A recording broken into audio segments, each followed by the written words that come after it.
meus irmãos. Primeiramente, né, a Casa dos Dias da Cruz fica muito feliz com a presença de tantos amigos, né? Aí aqui, Arthur, nós estamos recebendo, posso me enganar de algum lugar, faltar algum lugar, mas nossos companheiros de Manhuaçu, de Ubaporanga, do Bezerra, do Zé Grosso, de Santa Rita, de Vermelho Novo, não é? E outros lugares da nossa região de Caratinga. Então é com muita alegria que nós da Casa do Dr. Dias da Cruz recebemos a todos. E essa alegria, eu acho que não é nem só nós, mas de todos nós aqui reunidos, de estarmos recebendo o nosso companheiro Arthur, né, em nossa casa, para fazer essa palestra, falar do Evangelho de Jesus para nós.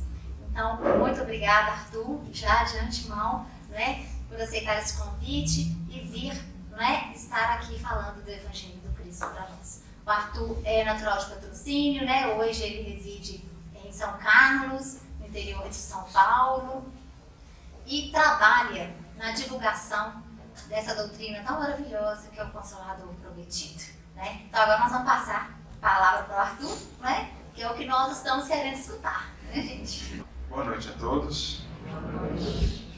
Que a paz do bom mestre e querido amigo de todos nós, Jesus, possa nos envolver a todos, que nos sintamos acolhidos pelo seu amor, infinitamente amados por Ele, como também pelo nosso Pai Criador, para que saiamos daqui mais enriquecidos, fortalecidos e dispostos a sermos no mundo os seus legítimos mensageiros, os seus legítimos emissários, que levam a esse mundo que ainda caminha por caminhos de sombra, do pessimismo, da desesperança, da desilusão de muitos, possamos levar até eles e até esses caminhos luzes novas, ainda que pequeninas candeias, luzes que farão a diferença na vida nossa e, claro, de tantos outros.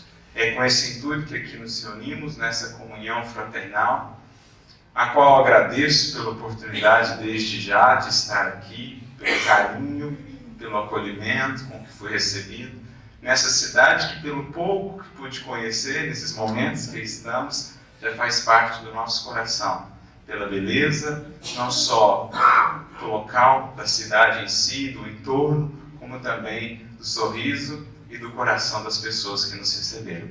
Então que Jesus lhes abençoe a todos, para que sigam nesse trabalho que já vai para mais de século, né? Sigam fortalecidos, inspirados, honrando o esforço de todos esses que foram os desbravadores do Espiritismo em nossa nação. Que a gente siga nesse fluxo de amor que eles abriram, facilitando o caminho para a gente, mas também aumentando em muito as nossas responsabilidades. É com esse intuito que estamos, muito gratos, pedindo a Jesus que possa inspirar as nossas reflexões nessa noite, que vão gerar, de certo modo, em torno dessa nossa relação com Ele. Como temos sido, de fato, aqui na Terra, aqueles que levam o Evangelho não só no campo do conhecimento, mas já têm conseguido, como diz Emmanuel, ser ou escrever o quinto Evangelho em nós. E aqui me recordo de uma figura muito bonita utilizada pelo apóstolo dos gentios, nosso querido Paulo, nas suas cartas, quando ele compara nós, os cristãos, como que com o corpo do Cristo. Vai dizer ele nas suas cartas que a igreja do Cristo era o seu corpo na terra. Cristo é a cabeça, a igreja é o corpo. A palavra igreja tem outra acepção hoje, mas o sentido original, àquele tempo, do grego eklesia, igreja significa assembleia, comunidade. Em outras palavras, dizia Paulo que os seguidores do Cristo na terra, a sua igreja, são o seu corpo. É ele o orientador, a cabeça de onde parte a inspiração, a orientação, onde parte a luz para o caminho e para a compreensão, mas carece ele, como também os seus mensageiros, aqueles que o auxiliam no mundo espiritual, carece ele daqueles que no mundo possam concretizar o trabalho. Aqueles que no mundo possam ser as mãos pelas quais ele possa atuar. Os pés através dos quais ele possa caminhar. A boca por meio da qual possa ele falar. O coração por meio do qual possa ele servir.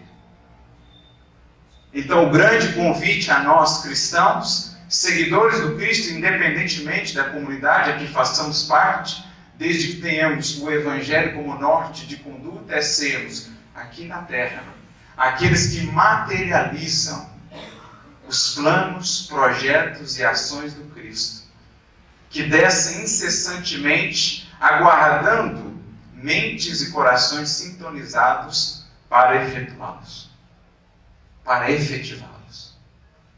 Então, nosso objetivo, um deles, os objetivos fundamentais de nós enquanto espíritas, enquanto cristãos, é aprofundar, estreitar essa relação com Jesus, a fim de que estejamos muito bem sintonizados com a cabeça, a mente, o coração do Cristo, cabeça da igreja, para que consigamos agir no mundo com mais Cristo e menos eu.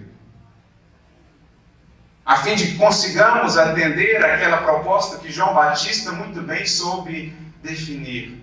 É preciso que ele cresça e que eu diminua. Precisamos mais Cristo e menos eu, no sentido de personalismo, de caprichos que são nossos, não do orientador dos trabalhos a quem de fato pertence a obra e os louros que possam vir da obra. E para isso, e esse é o tema da reflexão da nossa noite, nós precisamos criar um ambiente adequado para que essa sintonia se faça fina, ajustada, sem interferência. Mais ou menos como a gente tem hoje. Com o sinal do celular, com o Wi-Fi, a gente precisa tirar tudo que possa representar obstáculo ou interferência a fim de que captemos com a maior pureza possível o que é a vontade dele para a obra. Porque só ele tem sabedoria e amor suficientes para traçar as diretrizes para todo e qualquer trabalho na Terra. Só ele consegue enxergar de onde está com mais abrangência e entender melhor as necessidades de cada um de nós. É justamente isso, por exemplo, o que o Espírito Asclepios vai dizer lá no Obreiros da Vida Eterna. Capítulo 3, se não me engano, quando vem ele trazer orientações a coordenadores de trabalho no mundo espiritual que iriam trabalhar aqui na crosta terrestre. Ao final das orientações, porque é interessante, os indivíduos vão lá pedir auxílio, né? Saber o que fazer no trabalho, estava com muitas dificuldades. Cada um dos coordenadores foi pedir auxílio a ele. Ele era um espírito de um porte que, para aparecer em nosso lar, ele precisou de médiums de materialização para aparecer dentro do quadro só o tronco para cima. Então você já vê o porte do espírito que estava ali orientando-os. E eles então, cada um deles falaram das dificuldades. As pessoas são muito ingratas, o trabalho não vai, isso, aquilo, outro. Ele ouvia cada um deles com paciência, com serenidade, e ao final de cada uma das falas, ele simplesmente tirava um pergaminho debaixo do braço e abria. Esse pergaminho tinha uma frase no pergaminho. Quando foi ver, André Luiz percebeu que o pergaminho nada mais era do que os mesmos textos do Evangelho que aqui nós estudamos. Como a dizer que era para ele esse também material de estudo, e que ali se encontravam todas as respostas que precisamos. Mas, enfim, ao final, o que ele orienta aos espíritos, àqueles coordenadores? Na medida em que vamos tomando consciência dos nossos deveres, vamos percebendo que as orientações para o caminho devem ser buscadas com o Supremo Orientador da Terra. Outros poderão nos ajudar, nos inspirar, mas, acima de tudo, o referencial é sempre o Cristo. Então nós vamos buscar as diretrizes com ele, porque só ele, diz Asclepios, tem a sabedoria e o amor suficientes para traçar diretrizes a cada discípulo, adequando-as às suas necessidades, que ele conhece mais do que nós. Então esse é o nosso objetivo aqui hoje nessa reflexão. perceber a importância e a necessidade de prepararmos ambiente espiritual para que não só o Cristo, como também os seus mensageiros que nos amparam em qualquer tarefa no bem que iremos fazer, possam nos auxiliar, nos orientar. E para isso, nós recorremos aqui a um texto do benfeitor Emmanuel, justamente intitulado Ambiente Espiritual, que se encontra no livro Estude Viva. Um livro aí de uma parceria, Francisco Cândido Xavier e Valdo Vieira, pelos espíritos André Luiz e Emmanuel. Esse texto, particularmente, de Emmanuel, intitulado Ambiente Espiritual. E ele começa dizendo assim: há, sem dúvida, uma tarefa especial particularmente destinada aos espíritas. Por que ele vai dizer que particularmente destinada aos espíritas? Porque nós já entendemos um pouco melhor ou mais claramente essa questão da interação com o mundo espiritual, que em outras correntes ainda é um pouco nublada, mas no Espiritismo, pela compreensão da mediunidade, da vida no mundo espiritual, isso já nos é mais claro, que traz para nós, claro, maiores responsabilidades nesse sentido. Porque o conhecimento, ele sempre vem atrelado a uma coisinha. Para muitos pode parecer incômoda, mas a gente vai percebendo, essencial: responsabilidade.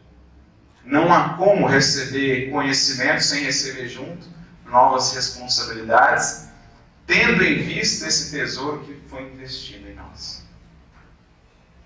Então, isso que ele está dizendo. Aos espíritas, particularmente, que mais receberam nesse sentido de conhecimento da relação mundo físico com o mundo espiritual, cabe uma tarefa especial, que diz, e ele diz, a formação do ambiente adequado ao trabalho edificante dos bons espíritos.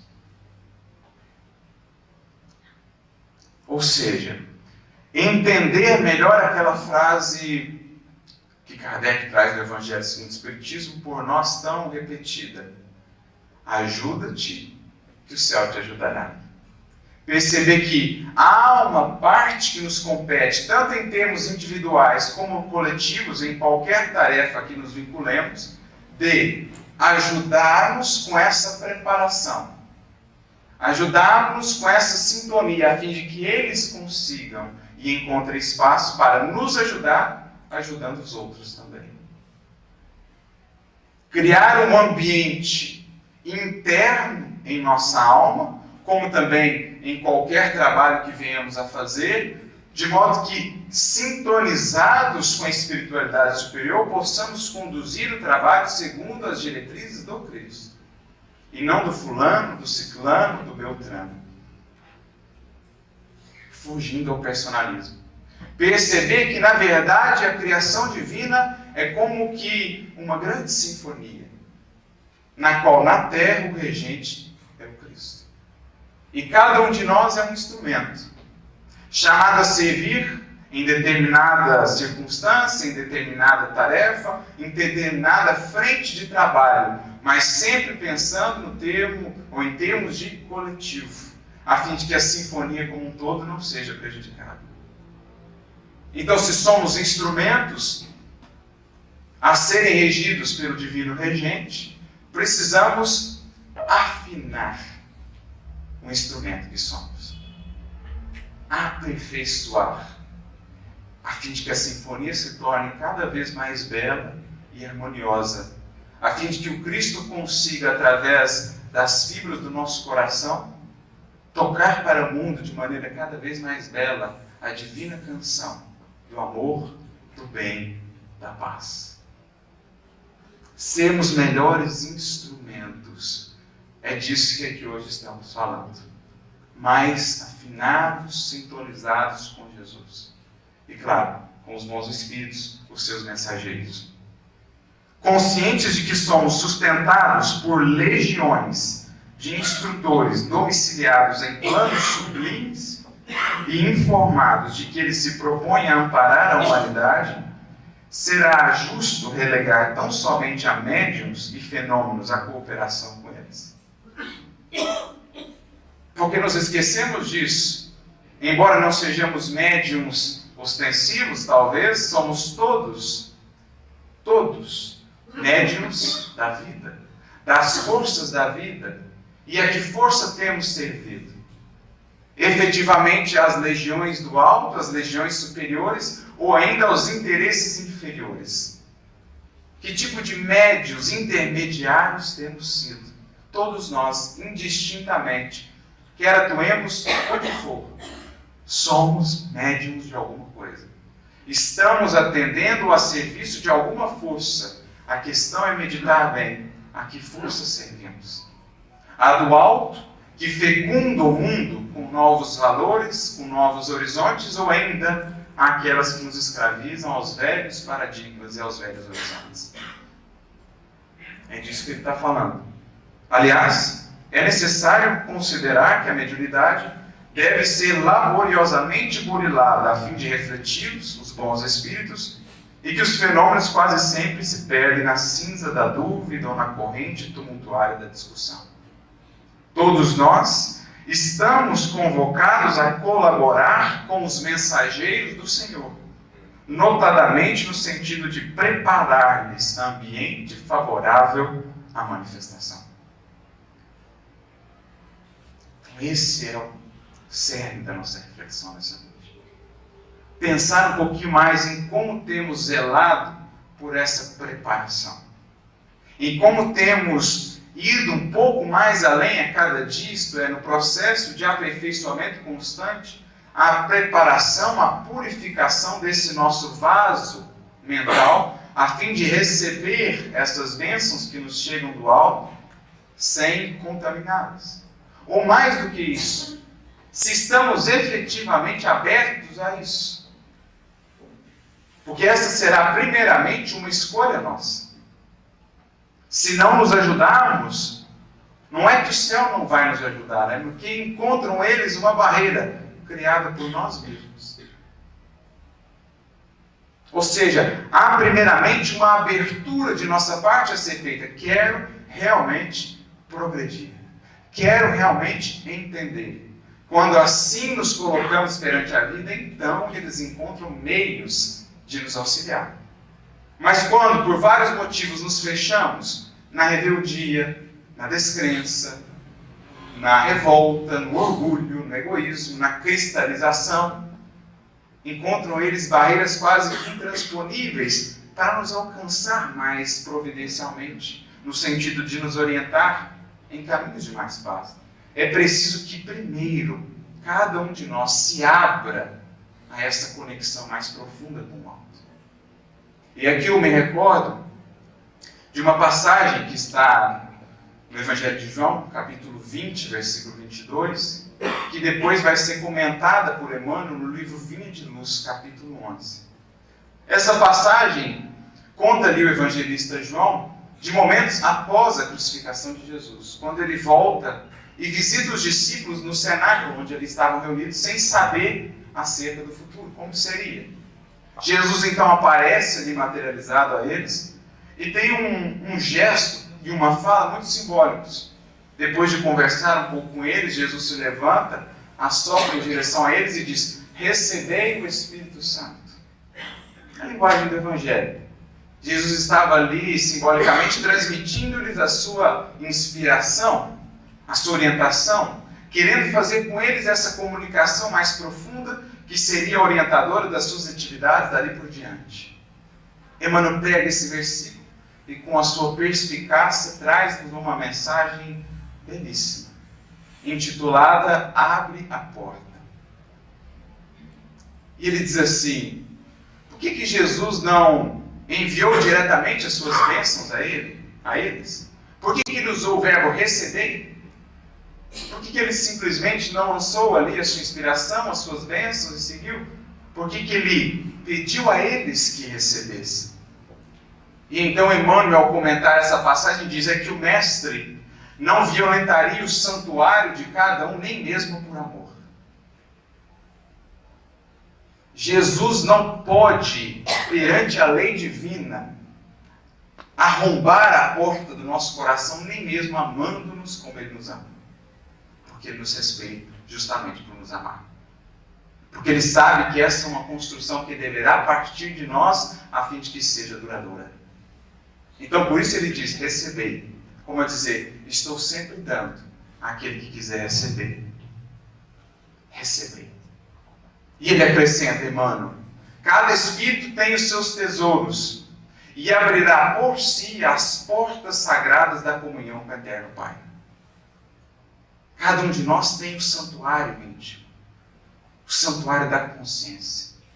Mas essa porta se abre a conexão com o Pai, com o Cristo, só de dentro para fora. Porque nem por amor eles arrumam. O que me recorda, outra fala dele agora no livro de Apocalipse, capítulo 3, versículo 20, quando ele diz assim: eis que estou à porta e bato. Que ouvir a minha voz e abrir a porta, eu entrarei e cearei com ele e ele comigo. Olha que lindo. Jesus está à porta de cada coração na terra batendo. Mas como ele mesmo diz, é preciso que lá dentro ouça-se essa voz e de dentro para fora abra-se essa porta. Quem assim o fizer, ele diz, entrarei e cearei com ele e ele comigo. O ato de cear, de partilhar o pão, era naquela comunidade, naquela cultura, um símbolo máximo de comunhão, de laço profundo, de conexão. Então ele diz, bata a porta. Mas só poderei conectar efetivamente com cada um, na medida em que cada um se abrir a mim, ao amparo dos benfeitores. Na medida em que cada um perceber a importância de se ajudar, a fim de que eu possa melhor ajudar. Por isso, Emmanuel segue na sua mensagem dizendo, o Senhor da vida, o Criador, confere à semente o sol e a chuva, o clima e o campo, o adubo e a defesa, o amparo dos lavradores e a bênção das estações. Mas a semente por si só deve germinar na sua caminhada em busca da luz do sol. Assim também no reino do Espírito, o Senhor da vida confere a cada um de nós o sol da providência divina, a chuva das dádivas incessantes, o clima da cooperação fraternal, o campo das oportunidades, a defesa do amor, o adubo do sofrimento, o amparo dos mensageiros divinos e a bênção das experiências diversas. Mas cada um de nós, enquanto sementes, deveremos por nós mesmos superar os envoltórios inferiores da nossa caminhada para a divina luz. Ou seja, do Senhor, do alto, nunca se esgota a fonte de amparo e de misericórdia. Nunca se cerra a cachoeira das bênçãos divinas. A pergunta é, como está a comporta do nosso coração? Aberta ou cerrada? Porque, como dizia o próprio Mestre no Evangelho, no Sermão do Monte, Deus faz com que o seu sol se erga sobre maus, sobre bons, e a chuva caia sobre justos, sobre injustos. Ou seja, atua, ampara a todos indistintamente. A questão é, quantos estão dispostos a aproveitar esse auxílio para crescer? Isso é criar a ambiência espiritual para que o auxílio divino possa nos utilizar como instrumentos para ajudar a nós mesmos, primeiramente, como também, por consequência, aos demais. Purificar o vaso do coração, a fim de que a água pura do Evangelho não venha ali a se contaminar. Aliás, foi isso que o próprio apóstolo Paulo ouviu após a sua conversão, depois de já um tempo, em que passava ele por momentos de desânimo e abatimento, ele encontra Abigail na caverna próxima à sua cidade natal, num desdobramento, e ela lhe diz, Paulo, é preciso que você esvazie o vaso do seu coração das ilusões amargas do mundo, a fim de que o Cristo possa preenchê-lo com água nova, a água do amor. No dia que você esvaziar o seu coração das ilusões do mundo, então as bênçãos do Cristo encontrarão livre vazão para te utilizar como vaso escolhido que é. Então é isso que aqui estamos falando. esse trabalho interior que compete a cada um de nós no sentido de purificar esse mundo íntimo, de aperfeiçoá-lo, e teremos muitos recursos para isso, a fim de que estejamos mais sintonizados com a espiritualidade superior. E com os recursos que nos chegam incessantemente do alto. Por isso, Emmanuel segue dizendo, para isso, principiemos por banir do cérebro toda ideia de crueldade, violência, pessimismo, azedume. Diante de qualquer pessoa, sintamos-nos à frente de criatura irmã que aguarda de nossa parte o amor com que fomos quinhoados pela providência divina.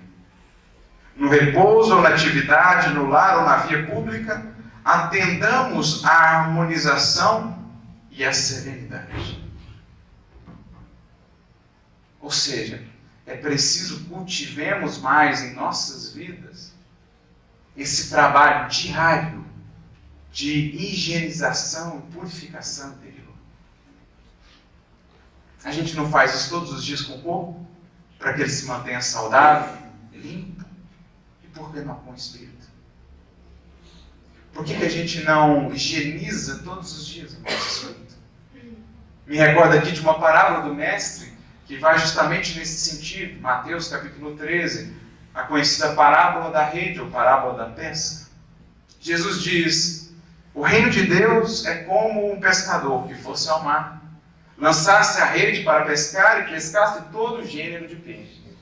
Ao final da pesca, volta ele para a praia, assenta-se na praia e começa a separar. Os deteriorados lança ele fora, os bons peixes guarda ele no recipiente. Se pensarmos em termos simbólicos, como esse mar a representar a nossa vida aqui na Terra, com as suas oscilações naturais, essa vida para a qual recebemos um veículo para poder experienciar o nosso barquinho, o nosso corpo físico, todos os dias, ao levantarmos, entramos no barco e vamos à pesca, no mundo dos valores do Espírito. Lançamos as redes das relações, lançamos as redes dos sentidos e pescamos todo tipo de peixes, bons e maus. Peixes emoção, peixes sentimento, peixes ideia, peixes vibrações, enfim, todo gênero de peixes. A pergunta é, quantos de nós faz a parte seguinte, ao final do dia, ao final do roteiro, ao final da pesca? Busca a calmaria da praia em oposição à agitação do mar. A calmaria da praia na meditação, na reflexão, no estudo, sereno, ponderado, disciplinado, para separar qual foi a pesca do nosso dia. Quantas vezes a gente não está a guardar esses peixes deteriorados há dias, semanas, anos, para não dizer séculos?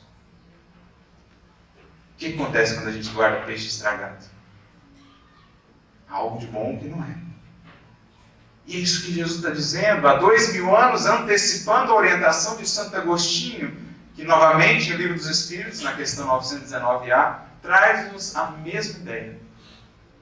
É preciso cuidar do recipiente, o que estamos aqui guardando, no recipiente, no vaso da nossa alma.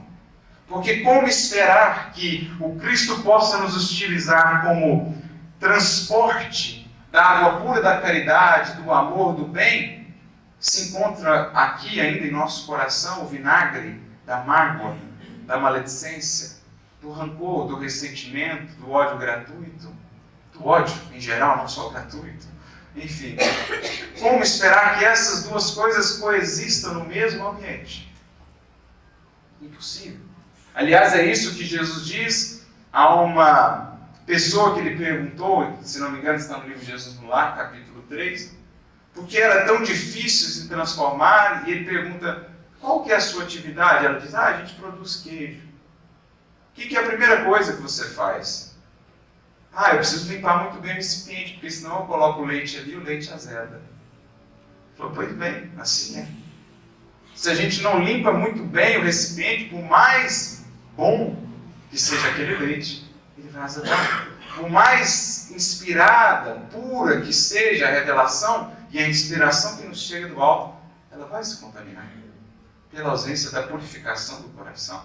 Por isso os espíritos investem, nos falam tanto dessa necessidade diária de cultivar a prece, o estudo, como esses elementos purificadores do nosso mundo interior, renovadores da nossa sintonia mental.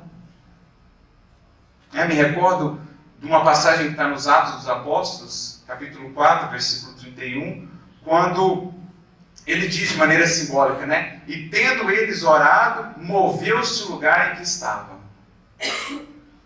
Emmanuel pega esse textinho, novamente, ele não perde a oportunidade, e lá no livrinho de Luz, capítulo 98, ele comenta, a prece recompõe. Quando diz que esse moveu o lugar em que estavam, ele analisa da perspectiva espiritual. Quando oramos, saímos daquele local complicado, bagunçado, onde estávamos, para um local mais limpo, mais claro, espiritualmente, sintonicamente, tornando-nos mais aptos para acolher o amparo do Cristo.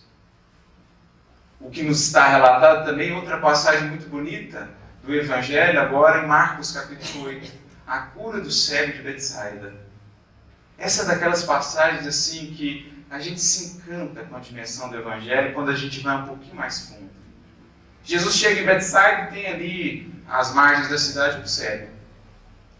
E Jesus foi ajudá-lo, curá-lo. Mas interessante, Jesus faz uma coisa que era nova. Ele pega o cego e não o cura ali. Ele pega o cego pela mão, leva ele para longe da cidade. Lá ele impõe as mãos sobre o cego, o cura e diz a ele, agora você volta para casa, mas não volta para a cidade, para a aldeia. E a gente fica pensando, mas se a casa dele está na aldeia e Jesus mandou ele voltar para casa, como é que ele vai voltar para casa sem voltar para a aldeia? E mais, por que Jesus levou ele para longe da aldeia antes de aplicar os recursos curadores, renovadores? Pensemos em termos espirituais. Onde a gente vive de fato? Vivemos onde projetamos o pensamento. Ou, em outras palavras, vivemos na aldeia mental dos pensamentos e sentimentos que cultivamos com os nossos vizinhos que vivem na mesma sintonia. Essa é a aldeia em que vivemos. Como diz Emmanuel no Pensamento e Vida, capítulo 8, a associação, são esses os vizinhos que se associam conosco na mesma faixa de vibração. Então, se ele estava adoecido, porque cultivava uma certa faixa, porque ali a cegueira é entendida não só como a cegueira física, mas sobretudo a cegueira do espírito, Jesus diz, ou pensa e nos ensina, de que adianta eu impor aqui os recursos terapêuticos se não ensiná-lo primeiro a afastar-se dessa aldeia de valores, de hábitos, de pensamentos e sintonias que ele tem cultivado? De que adianta a gente vir aqui usufruir do recurso terapêutico do passe se não trocamos ou nos afastamos da aldeia em que temos vivido? Então, primeira coisa, a fim de captar melhor o amparo do alto, afasta dessa aldeia. Afasta da aldeia. Se eu venho aqui e não quero largar as mágoas, não estou disposto a superar os ressentimentos, a melhorar os meus hábitos, a investir mais na humildade, no bem, no amor, criaremos nós mesmos uma barreira impeditiva, como isolantes que impedem da corrente divina nos alcançar. Então, a primeira coisa de Jesus, afasta da aldeia. Renova pensamentos, renova sentimentos. E para isso, recursos fundamentais existem. A prece, o estudo, o trabalho do bem são como que verdadeiras duchas em nossa alma. Porque lavam e levam consigo as impurezas. Tudo que estava ali acumulado nos adoecendo. É movimento da alma. Porque a água parada gera enfermidade, mas a água em movimento, quando algo flui de nós, passando por nós no sentido do próximo, leva consigo tudo que é adoecimento. Então, sai da aldeia. Aí lá Jesus aplica. Ou seja, vem tomar o passe, busca a prece, mas disposto a sair do lugar em que você está, mentalmente. Aí sim ele vai encontrar uma tomada. Vem o amparo, nos fortalece, nos alimenta para a gente fazer o trabalho que compete. Isso que Jesus dizia também ao levar aquele cego para longe. Como a dizer assim, o O processo de cura, de renovação, não é um ato instantâneo, é uma jornada. Quer a cura com Cristo, quer a melhoria com Jesus, esteja preparado para caminhar com Ele. Não é algo de um instante, não é algo de um momento, nem sequer de uma encarnação. Ao adentrarmos nessas portas, buscando a cura e a melhoria com Cristo, estejamos dispostos a iniciar uma jornada para a eternidade, em que Ele vai nos dar as mãos e caminhar conosco, mas não por nós. Jamais por nós. Porque Ele não violenta a nossa consciência. Está disposto a ir até o infinito conosco, mas desde que a gente vá com Ele. Por isso Ele pega na mão, vamos comigo, leva para longe, aplica o recurso e diz para ele, volta para a tua casa, mas não para a aldeia. Qual era a casa que, justamente por estar abandonada, o levou ao adoecimento? A sua casa íntima, a casa mental onde vivemos. Abandonada que estava, sem a luz do sol, sem a limpeza, a faxina interior, adoece-nos. Então Jesus diz, volta para essa sua casa, abre a janela ao sol, faz a faxina, mas muda de aldeia, muda de vizinhança espiritual, vai para uma aldeia mais elevada, e aí sim estaremos no caminho da cura, aí estaremos realmente preparando o ambiente espiritual para que Jesus possa legitimamente nos auxiliar. Então esse é um dos esforços fundamentais que aqui os Espíritos nos ensinam. Chegamos à casa e entendemos, ouvimos desde o primeiro dia. É preciso investir em estudo. Porque o estudo nos faz isso conosco também. Nos eleva ao patamar de sintonia. Sobretudo o estudo do Evangelho, que vai aos poucos vinculando a nossa mente, o nosso sentimento, às altas esferas. Por isso diz Nélio Lúcio, no livro Colheita do Bem, o hábito de estudar o Evangelho, meditando as suas lições, é um processo de imantação da nossa alma com as esferas superiores. Veja, imantação. O hábito de estudar o Evangelho vai imantando, conectando profundamente a nossa mente, a nossa alma com o alto. Por isso exalta-se aqui tanto a importância da prece, como recurso fundamental para a sintonia com os benfeitores, para captarmos essa orientação do Cristo a nosso respeito. Por isso exalta-se tanto aqui a importância da caridade. Não simplesmente a caridade material, mas a caridade em seu sentido mais abrangente. Benevolência, indulgência e perdão, porque essa caridade bem vivida, bem sentida, é a melhor renovadora dos nossos sentimentos. É o melhor antídoto para qualquer adoecimento. O bálsamo do amor. A fonte purificadora e renovadora de nossas almas. Abrir as comportas do coração para que, por meio de nós, possa fluir o amor de Deus. Isso, enfim, vai preparando essa ambiência espiritual, que começa, claro, de cada um de nós enquanto indivíduos, segundo a nossa vontade, a nossa escolha, mas que num trabalho espírita deve se comunicar a todos os participantes daquele grupo, para que consigam eles cada vez mais fundir-se numa mesma sintonia, em harmonia com as esferas superiores. Quando um elemento ali foge a esse trabalho, a esses deveres, prejudica todo o trabalho. Porque em trabalhando em equipe somos como que uma corrente. Só quando todos estão muito bem conectados, a corrente pode fluir através de todos. Quando um foge aos seus deveres, eis que a corrente toda é prejudicada, porque um elemento bloqueou. Num trabalho mediúnico, acima de tudo, qual não é essa importância da estreita união, da estreita comunhão, como gostava tanto Kardec de dizer, de pensamentos e de ideais. É isso que dá a força de um trabalho. Não o número dos trabalhadores, mas a sintonia e a união entre cada um deles. Essa é a força de uma casa espírita. Não o número de trabalhadores, mas os laços estabelecidos entre eles. Laços não apenas formais, dirá Kardec, mas sobretudo laços morais, espirituais, porque são esses que nos mantêm unidos no momento de provação. O que mantém uma casa sólida, coesa, ante as tempestades da vida, não são o número de trabalhadores, o tamanho da obra física, é apenas os laços entre os seus membros. Laços de afeto real, de amor. A argamassa da obra do Cristo é a caridade entre os corações que dela participam. Por isso diz Kardec, não há instituição humana estável sem caridade. Caridade entre os membros.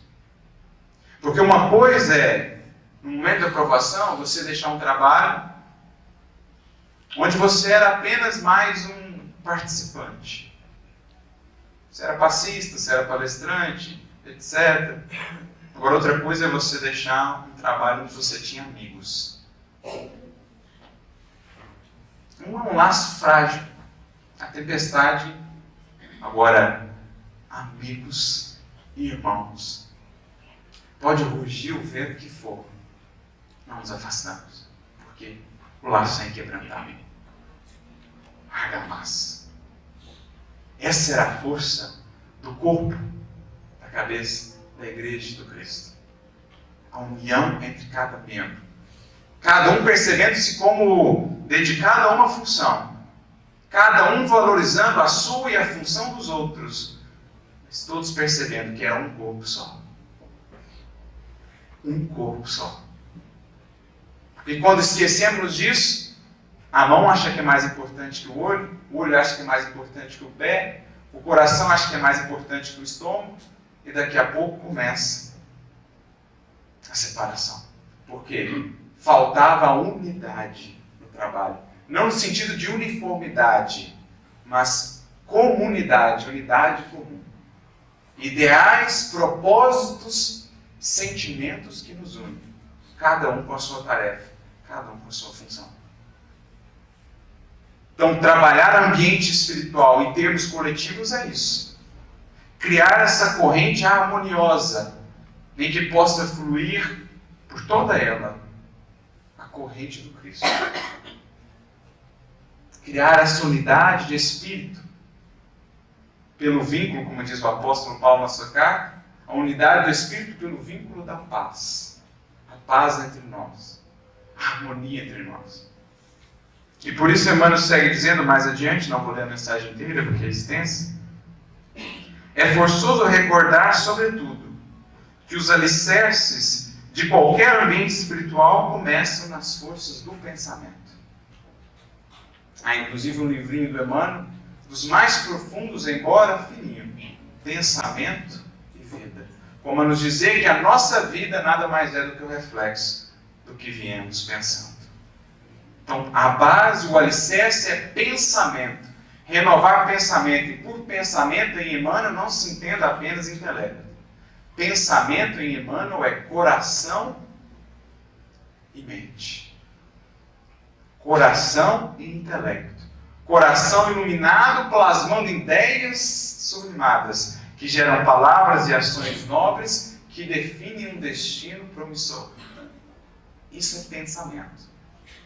Que a gente precisa consolidar, preparar, a fim de que não sejamos tão influenciáveis por aquilo que nos vem de fora, para que o nosso ambiente interior consiga se sobrepujar ao ambiente que vemos fora, muitas vezes.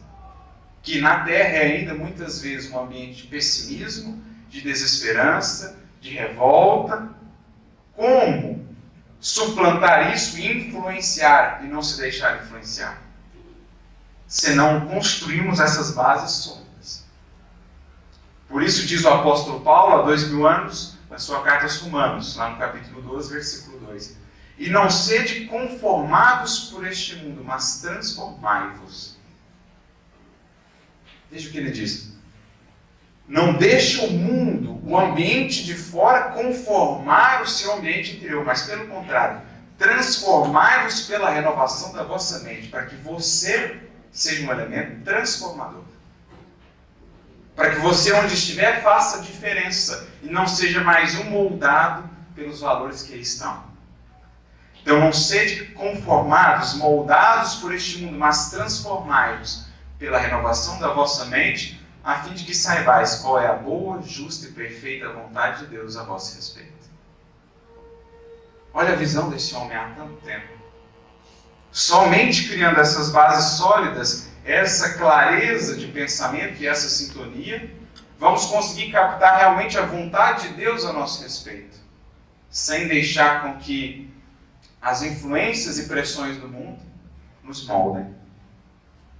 Seremos então verdadeiro fermento que leveda a massa, embora poucos transformadores no contexto em que fomos inseridos. Seremos então verdadeiramente o sal que previne da corrupção onde quer que esteja. Porque essa é a função do sal: impedir a deterioração onde está dos valores, dos ideais. Por isso ele nos convida a ser sal da terra, porque sal assim age. Você não vê, mas sente a sua falta quando não está presente. Assim somos convidados a ser enquanto cristãos, presentes no mundo, passando quase que apagados, mas cuja presença ou ausência é sentida. Onde estivermos, embora em pouca quantidade, fazemos logo a diferença. Porque só consegue fazer isso, sobrepor-se ao meio, quem construiu internamente, com vigor, com profundidade, esse equilíbrio, essa sintonia com o orientador, nosso Mestre Jesus. Então é disso que aqui estamos falando. E Emmanuel prossegue: todos nós, os desencarnados e encarnados, que nos vinculamos à seara espírita cristã, contamos com o apoio dos instrutores da vida maior. Disso não duvidamos. Isso é mais que natural, ante as necessidades que nos assinalam a senda. Mas não nos será lícito esquecer que eles também esperam por nós, por nosso auxílio, a fim de que possam mais amplamente auxiliar. Então, se nós contamos com Ele, creio que muitos ou todos que aqui estamos, contamos, rogamos o amparo deles, estejamos certos de que eles também contam conosco. Porque essa relação tem de ser uma via de mão dupla. Algo que venha do alto, mas que encontre em nós um retorno no sentido de boa vontade e disposição. Isso é fé. Isso é fé no legítimo sentido, quando a nossa relação com Cristo se estabelece nessa via de mão dupla. A nossa relação com Deus se estabelece nessa via de mão dupla. Nós contamos com Ele, mas Ele conta conosco. Assim estaremos com fé. E é por isso que naquela passagem bonita, em que Jesus cura a mulher hemorroíça, dirá Ele, em meio a tantos que o apertavam, que só uma pessoa havia lhe tocado. Em meio a todos aqueles sofredores, todos aqueles desesperados que o tocavam, naquele instante apenas uma efetivamente se curou. Por quê? Diz ele: de mim saiu virtude. Dele fluiu uma corrente renovadora e transformadora na direção daquela alma. E por isso diz a ela: não fui eu que te curei, a tua fé te curou. Vá em paz, minha filha. Porque para chegar até Ele, tocá-lo, isto é, para que a nossa experiência com Cristo seja realmente de toque, de comunhão, o que ela precisou fazer, e ali ela representa todos nós, precisou ela antes superar uma multidão. A multidão dos pensamentos em desarmonia, a multidão interior das emoções em desequilíbrio, dos velhos hábitos, dos velhos vícios, a fim de, superando com esforço, perseverança, tudo isso, chegar nele e tocá-lo. Vendo essa abertura é da lei, que venha dele também o melhor àquela alma que tanto se esforçou. Vencer não apenas a multidão interna, que todos teremos a superar, como fez Zaqueu também, que por não ver Jesus, por causa da multidão, subiu ao sicômoro, elevou-se ao mais alto da vontade, do esforço, a fim de vê-lo. a fim de estar com Ele. Temos também uma multidão externa a superar. A multidão dos valores que ainda são apregoados pelo mundo e que querem constantemente nos moldar. Um mundo que diz, busque o prazer a todo custo. Um mundo que incentiva, que nos pressiona diariamente, com a ideia de que o consumismo, o imediatismo, o individualismo é que haverão de nos trazer a paz que no fundo tanto ansiamos. Uma multidão de valores com os quais todos os dias somos bombardeados. Mas a grande sacada, o grande convite aqui é: construamos um ambiente interior que seja inacessível a essas influências. Pelo cultivo do estudo, pelo cultivo da prece sincera, pelo cultivo, sobretudo, principalmente, do amor, construamos essa fortaleza interior na qual poderemos realmente comungar com Cristo, com o nosso Senhor. Fortalecidos, enriquecidos, então, que estaremos, poderemos ser aqueles que, agora, de ambiente interno transformado, estão aptos a transformar o ambiente exterior. Seja na casa espírita, seja no lar, seja onde for. Comecemos pela construção desse reino, o reino de Deus em nós. E então, pela simples presença, estaremos convidando os outros a esse novo patamar. Como diz Emmanuel no Pensamento e Vida, capítulo 9, sugestão, entenderemos que cada pensamento, emoção, sentimento que temos, necessariamente repercute no outro, convidando-o à imitação consciente ou inconsciente daquilo que recebe de nós. Não podemos fugir a essa lei das influências mútuas. É uma lei da natureza. Nós podemos sim alterar a qualidade da nossa influência. Se positiva ou se negativa. Se libertadora ou se escravizante. Isso está em nossas mãos se aprendermos com Jesus, com o Espiritismo, a construir esse ambiente espiritual. Esse é o nosso esforço na senda do Evangelho. Tornarmos cada vez mais, nas mãos de Jesus, instrumentos afinados para a grande sinfonia do amor. Que possamos tocá-la aos ouvidos mudos, que ainda aí caminham pelo mundo desesperados, sem o norte, sem enxergarem o porvir, sem conseguirem ver mais adiante que para além das sombras um novo alvorecer está por raiar. Que no escuro, no silêncio da solidão em que muitos desses caminham, possamos ser nós a pequenina candeia, a pequenina canção que lhes fala de uma vida nova, de amor e de renovação. Que Jesus, portanto, nos inspire a construir em nós um reino de paz que possa de nós, da nossa palavra, da nossa ação irradiar, encantando os corações que conosco caminham e preparando, enfim, o ambiente da humanidade do porvir. A humanidade, enfim, onde reinará um ambiente de paz, de amor e de fraternidade. Que Jesus, portanto, nos abençoe e nos inspire a todos nessa construção, nessa caminhada. Muita paz.